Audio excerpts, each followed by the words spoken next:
past 20 years, I have literally played for a living. 25 if you count undergrad, because I do. Yes, 5. My friend Amanda used to say, you wouldn't leave the party at 10 p.m. Why would you graduate in 4 years when you could stay for 5? Now, a party at 10 p.m. sounds like absolute torture to me these days, but in our 20s, that was early. All we did was play. We were making new relationships, going on adventures, meeting new people, just trying to experience as much as we could before we had to go off into the adult phase of life. Like we'd seen our friends who graduated already and bought suits and got office jobs. It seemed pretty boring. Now, lucky for me, I started my career as a teacher of the deaf, auditory oral deaf educator. Later, I became a speech language pathologist. Now, I had been trained that play was the best way for children to learn. So my patients and students, I literally played for a living. I was on the floor with them. Bubbles, toy cars, trains, blocks, dolls. I was singing nursery rhymes more than my favorite songs on the radio. And I was good at it, really good at it. The kids loved me, the families loved me, and I loved them. I loved that job until one day I did not. Burnout set in very heavy around 2018. Now I was still playing in my personal life, brewery run clubs, stand-up paddleboarding, having friends over for game night, hiking. And I fully credit that for keeping me out of depression, but the burnout itself was heavy enough that I quit my successful, rewarding career as a speech pathologist. I decided to pivot and try to bring play to professional spaces for adults. I had a renewed vision and I was really excited and I thought burnout would be gone tomorrow. Spoiler, that did not happen. I started reading anything I could get my hands on that had to do with play, science, and brain science. And it was during that research that I rediscovered the concept of flow. I'd heard of it before, being in the zone, flow state, but I didn't know the science behind it, and it is fascinating. So I dug deep. I read pretty much everything I could find that Mihai Csikszentmihalyi ever published. He's the father of flow. And he defines flow as this state of being where you're so involved in an activity that nothing else seems to matter. You're enjoying it so much that you will continue to do that activity even at great cost, no matter what's happening.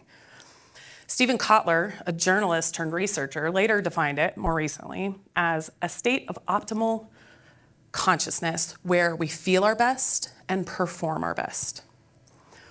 So I thought this was fascinating. So I'm really going off the deep end into flow research. And I'm starting to observe connections between what happens in our brain when we play and what happens in our brain when we're in flow. So when we play, we get these cool releases of things like dopamine, bring us happiness, and serotonin that regulates our mood and stress levels, endorphins that make us feel good, anandamide that sometimes can promote relaxation. And it's those neurochemicals plus the situations that we're in when we play that bring about some pretty great benefits like happiness and improved relationships and some physical health, mental health, reduced stress, just general positive well-being. And I'm realizing that the same neurochemicals are released in the brain during flow. This is in most of the research is showing this.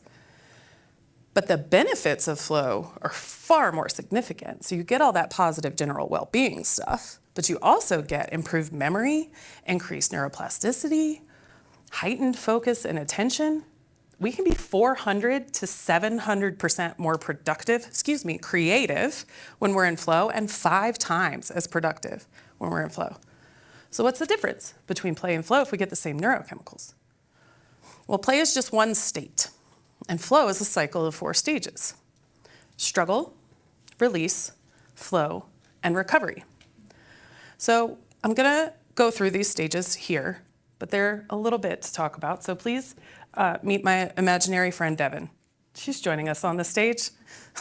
Devin is a mid-level manager at a large social impact software company, and she loves Britney Spears.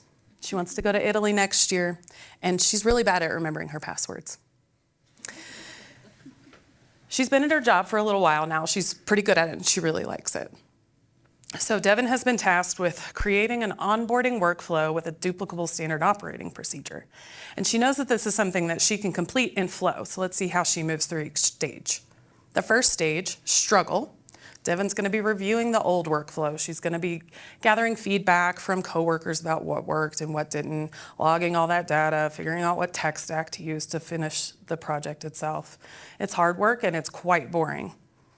But when we're in the struggle stage, our brain releases a dose of cortisol and adrenaline, which are stress hormones, but at their core, they're actually motivational hormones.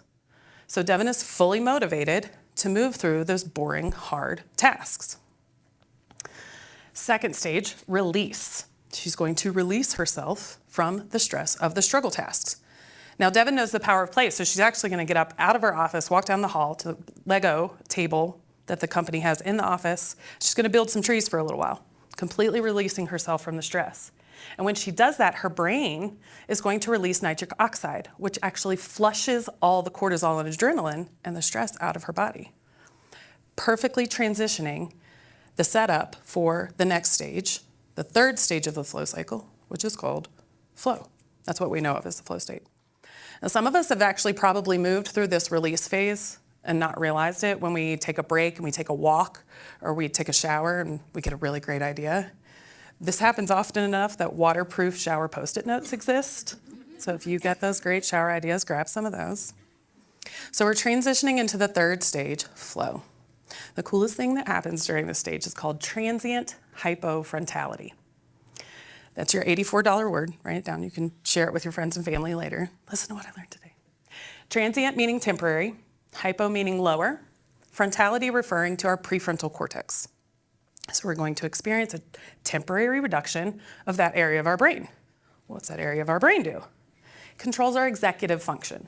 It's like the CEO of our brain. Makes logical decisions for us, it's rigid, it follows the rules, monitors time, keeps us from walking out into traffic. Some of our negative inner critic self-talk originates here. So when we experience this transient hypofrontality, it's like the CEO goes on vacation. Our self-consciousness is reduced, we're not worried about how much time is going by. And at the same time, we get doses of those beneficial neurochemicals that we talked about before, dopamine and serotonin, endorphins, and more. So we experience this feeling where we are lost in the moment. We're not worried about what we're doing, what other people think, or what we even think. We're at a peak experience of peak performance. So Devon, for stage 3, she just gets to work. She lets her team know that she's going to be in heads down work mode. She eliminates distractions and she just starts. And she crushes it. It's so good.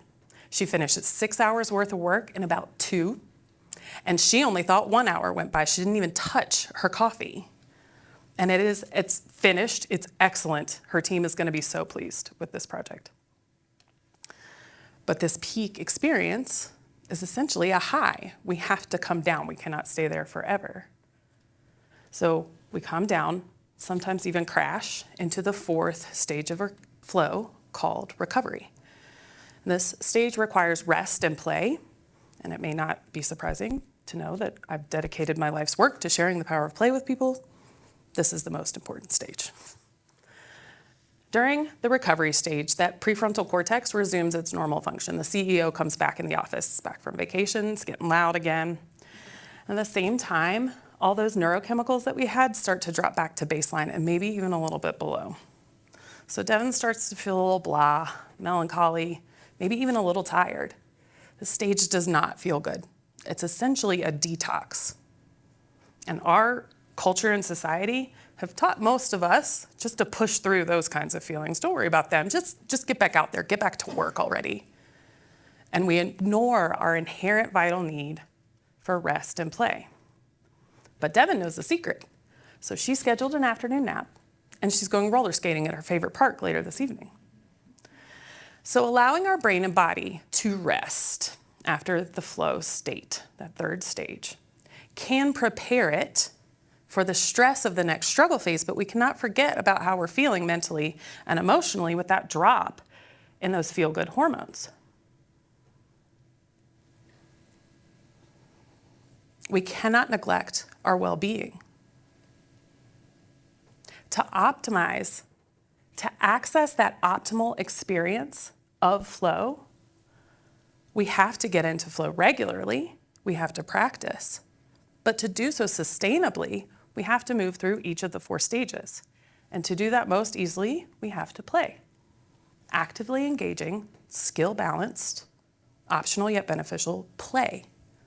Joyful, intrinsically motivating, iterative play.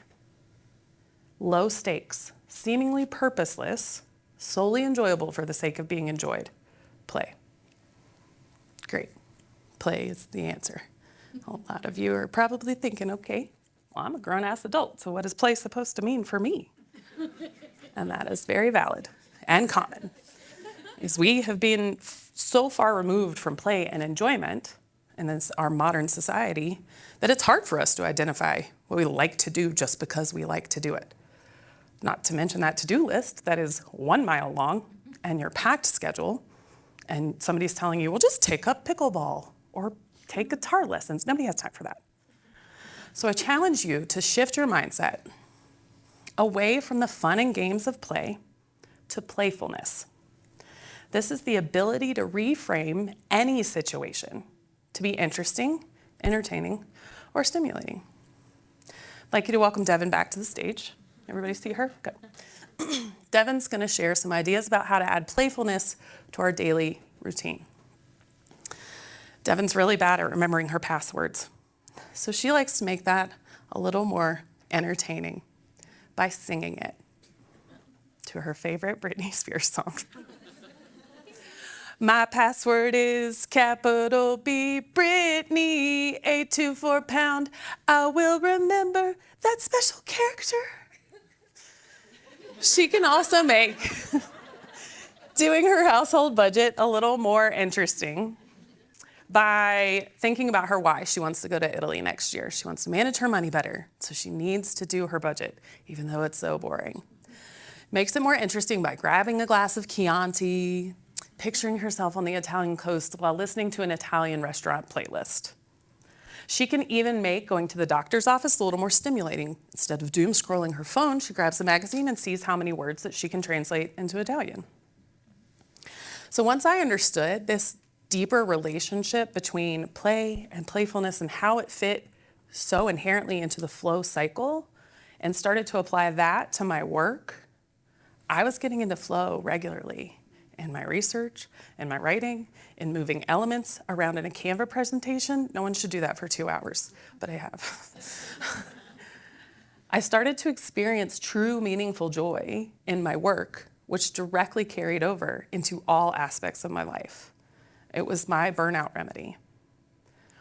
If we continue to exist in this society that glorifies the hustle and the grind, in a culture that ignores our vital need for play, we're just slogging away at life, accepting mediocrity, just barely good enough. But if we can embrace play and playfulness, we can achieve optimal experience and maximize our life's potentials without sacrificing our well-being. Burnout is an epidemic, and play is the cure. Play is the illuminated path out of dull mediocrity to a vibrant, fulfilled life. Play is the best way to flow. So let's play.